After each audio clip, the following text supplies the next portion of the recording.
आज हमने राहुल गांधी जी के प्रेस कॉन्फ्रेंस को देखा और ये कोई पहली बार नहीं है कि राहुल गांधी किसी संवैधानिक संस्थान के ऊपर हमला करते हुए नजर आए और महाराष्ट्र या कर्नाटक के चुनाव को कटघरे में खड़े करते हुए नजर आए।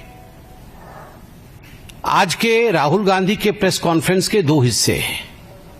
एक तकनीकी हिस्सा है, टेक्निकल व्यू पॉइंट है, कितने वोटर, कितने लोगों ने वोट दिया, किस प्रकार वोटिंग हुई, वोट का तरीका किस प्रकार का है, उसको लेकर राहुल गांधी जी के मन में कुछ संदेह है।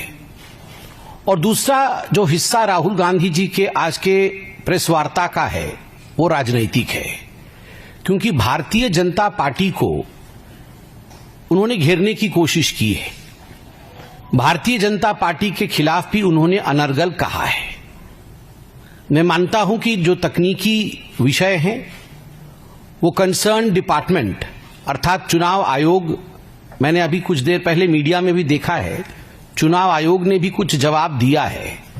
उस विषय में भी मैं अपने प्रेस कॉन्फ्रेंस में लाऊंगा क्योंकि वो अभी पब्लिक डोमेन में है। मगर तकनीकी विषयों को अलग रखते हुए एक वृहद विषय को लेते हुए, राजनीतिक विषय को लेते हुए मैं इस प्रेस कॉन्फ्रेंस को संबोधित करता हूं। पहली बात है कि राहुल गांधी और कांग्रेस पार्टी ने आज तक उन राज्यों में कोई भी प्रेस कॉन्फ्रेंस नहीं किया जिन राज्यों में उनको जीत मिली है। ये जो मीठा मीठा गपगप और कड़वा कड़वा थू थू, यह जो सिलेक्टिविटी है कि हम सिलेक्टिव आउटरीच दिखाएंगे, यह भी भारत की जनता देख रही है। आप हिमाचल में जीतते हैं तो उस समय तो नहीं कहते हैं कि इलेक्शन कमीशन ने अच्छा काम किया, उस समय तो आप नहीं कहते हैं कि इलेक्शन कमीशन ने कहीं ना कहीं फर्जीवाड़ा किया। उस समय आप फर्जीवाड़ा आपको नजर नहीं आता है या आप बधाई भी नहीं देते हैं, उस समय आप न्यूट्रल हो जाते हैं।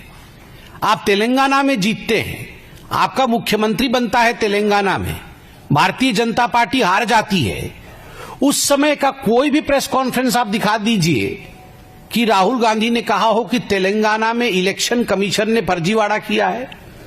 उस समय किसी के ऊपर कोई प्रश्नवाचक चिन्ह नहीं उठाते हैं। जब आपको 99 सीट मिलती है लोकसभा के चुनाव में तो आप पूरे देश में सेलिब्रेट करते हैं और कहते हैं देखो हमारी जीत हो गई। कैसे?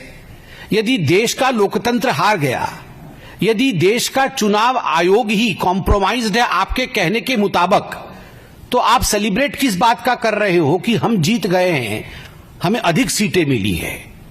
तो कहीं ना कहीं एक सिलेक्टिव आउटरीच कांग्रेस पार्टी और राहुल गांधी में देखने को मिलता है।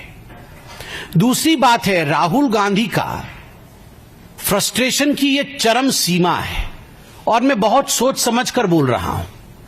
आज जिस प्रकार के शब्दों का प्रयोग किया गया है, मैं तकनीकी विषय पे तो आऊंगा, मगर आज पहली आपत्ति में दर्ज करता हूं कि चुनाव में हार जीत ये लगी रहेगी।